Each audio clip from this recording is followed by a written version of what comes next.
This story is very sad, but through it you will also learn English. It will teach you how hope is born even in darkness. It's not just a story. It's a lesson about life, loss, and light. Listen carefully, feel every word, and learn English through emotion. My name is Rehan, and this is the story of how I lost everything, and how, somehow, I found hope again. I was 18 when my whole world shattered. One accident, one night, one moment, and everything changed forever. It was raining that evening. Not a gentle rain, a heavy, angry storm that shook the windows and echoed through the narrow streets of our small town. The sky was dark, almost black, and thunder rolled like a warning from above. My mother had gone out to buy medicine for my sick grandfather. Before leaving, she smiled and said, "Rehan, I'll be back in 20 minutes. Take care of Nana until I return." She never came back. A speeding truck hit her car at the crossing. By the time we reached the hospital, it was too late. The next time I saw her, she was lying so still, her face peaceful, almost glowing, as if she was only asleep. But she never opened her eyes again. After her death, the house turned silent. The walls that once echoed with laughter now echoed with pain. I stopped talking. I stopped laughing. Even breathing felt heavy. Every corner of our home reminded me of her. Her perfume still floated in the air. Her slippers still waited by the door. Her cup of tea still sat half full on the table, as if she'd return any second to finish it. My father tried to stay strong for me, but I saw the cracks in his eyes, the hidden tears at midnight. Every night he sat near her photograph, staring at it for hours, whispering softly. Once I heard him say, "Rehan, your mother wanted you to be strong. Don't lose yourself, son." But I already had. Days turned into weeks. I stopped going to school. I didn't talk to my friends. The world outside continued to move, but inside my heart, time had stopped. Even the sunlight felt cruel, too bright for my darkness. I kept the curtains closed. I didn't want to see the world that dared to keep living when my mother couldn't. Then, one morning, my father knocked on my door. "Rehan," he said softly, "please open the window."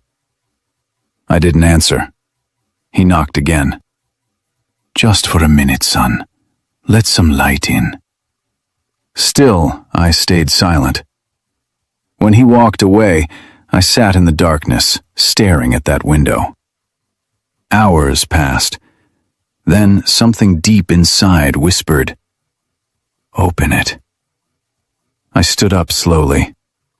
My hands trembled as I pulled the curtain aside.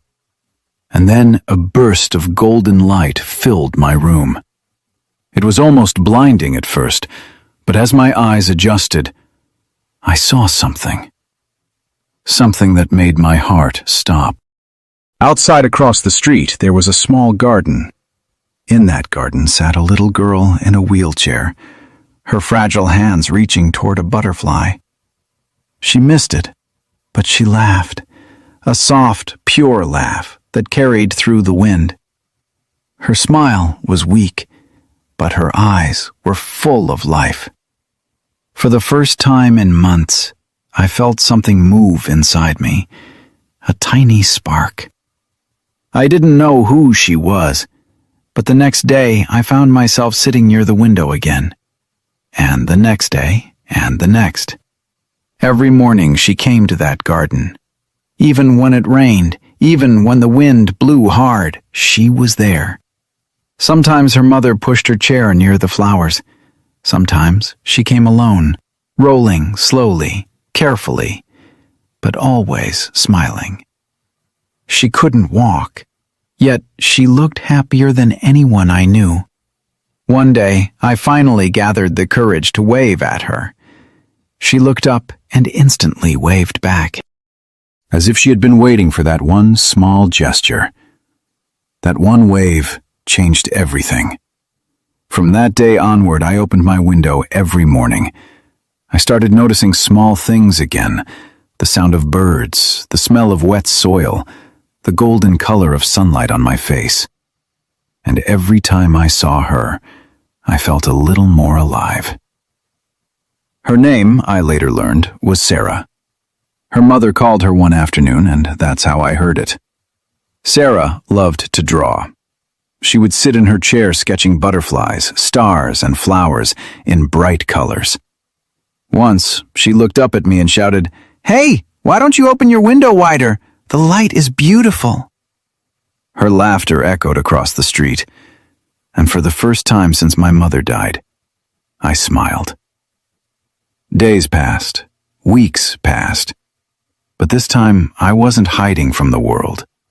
I was returning to it, slowly, gently. Sarah became my silent teacher. She didn't know my pain, but she showed me that life doesn't stop for sorrow. One afternoon, dark clouds covered the sky. Rain began to fall heavily. People ran for shelter, but Sarah stayed. She lifted her hands toward the sky and laughed as raindrops touched her face.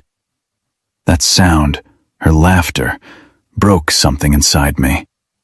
The wall around my heart began to fall. The next morning, I leaned out of my window and called, "You really love the rain, don't you?" She looked up and shouted, "Yes, because it feels like the sky is talking to me." Her words stayed in my heart for days. I realized she was right. Maybe the sky talks to all of us, but we stop listening when we lose hope. Weeks later, I finally went outside and met her face to face. She smiled brightly and said, "You finally came out." We talked for hours. She told me she had been in a wheelchair since she was 10 after a serious illness. But she never gave up. She said, "If I can still smile, Rehan, then so can you. If I can see light sitting in this chair, then you can find it standing on your own 2 feet." That night, I sat by my window and looked at the stars. For the first time in months, I prayed. Not for my mother to return, but for the strength to live the way she would have wanted me to, finding the light again. A few months later, I picked up my paintbrush again. My mother used to love my paintings. I drew the garden, the flowers, the sunlight, and the little girl with her bright smile. I titled it, "The Window of Hope." When Sarah saw it, her eyes filled with tears. She whispered, "You found your light again." And I smiled and said, "You showed me where to look." Years passed. Sarah moved to another city for treatment. We promised to stay in touch, but life has its own plans. Sometimes letters don't reach. Sometimes time fades connections. I never saw her again. But every morning I still open my window. The same sunlight enters, the same breeze touches my face, and every time it does, I feel her smile. Sometimes I talk to my mother softly through that window. I tell her, "Ammi, I found hope again. Through a girl who couldn't walk, but helped me stand up." And somehow, in that soft wind that brushes my face, I feel her blessing. Gentle, silent, eternal. Rainbow moral for YouTube narration. Conclusion. Even in darkness, a single window of light can change everything. Sometimes hope doesn't come from strength. It comes from weakness that refuses to die. No matter how broken you are, remember this. Open your window. Let the light in. Hope will find you.